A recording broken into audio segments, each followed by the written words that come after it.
ಸರಿ ಇವರೇ ಬರ್ತೀನಿ. ನಮ್ಮ ಹೆಂಡತಿ ಅವ್ರು ಕಾಯ್ತಿರ್ತಾರೆ ಮನೆಯಲ್ಲಿ. ಪುಟ್ಟ ಬರೋ ಇಲ್ಲಿ, ಈ ಚಾಕ್ಲೇಟ್ ಇಸ್ಕೋ ಬಾ ಸ್ವಲ್ಪ. ತಗೋ ಇಡ್ಲಿ ತಗೋ. ಇಲ್ಲ ಅಂಕಲ್, ಪರವಾಗಿಲ್ಲ ಅಂಕಲ್. ಇಡ್ಲಿ ತಗೊಳ್ಳೋ, ನಿಮ್ಮ ಅಮ್ಮ ಏನ್ ಭಯಲ್ಲ.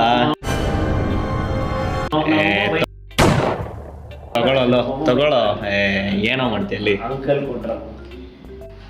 ಸರಿ ಹಾಗಾದ್ರೆ ಹೋಗ್ಬರ್ತೀರಾ? ಸರಿ ಬಾಯ್ ಪುಟ್ಟ. ಮಾ ಏನು ಐಸ್ ಕ್ರೀಮ್ ಇಸ್ಕೊಂಬರ್ಲಾ? ಪುಟ್ಟ ಬೇಡ ಪುಟ್ಟ, ಇವಾಗ ಕತ್ಲಾಗಿದೆ ತಾನೆ, ನಾಳೆ ಬೆಳಗ್ಗೆ ಕೊಡ್ತೀನಿ. ದುಡ್ಡು ಕೊಡಿಲಿ. ಇಲ್ಲ ಅಂಕಲ್, ನಾನು ಕೊಟ್ಟಿದ್ದು ನಾನೇ ಇಟ್ಕೋತೀನಿ, ಪರವಾಗಿಲ್ಲ. ಇಲ್ಲ ಪುಟ್ಟ, ನಾಳೆ ಕೊಡ್ತೀನಿ, ಕೊಡಿಲಿ. ಎಲ್ಲಾದ್ರೂ ಕಳ್ಕೊಂಡ್ಬಿಟ್ರೆ ಯಾಕೆ, ಸುಮ್ಮನೆ ಕೊಡಿಲಿ.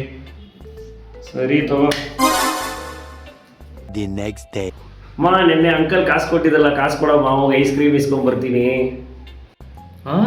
ಯಾವ ಕಾಸಪ್ಪ? ನಿಮ್ಗೆ ಯಾವಾಗಲೂ ಇದೆ, ಹೋಗ್ಮಾ.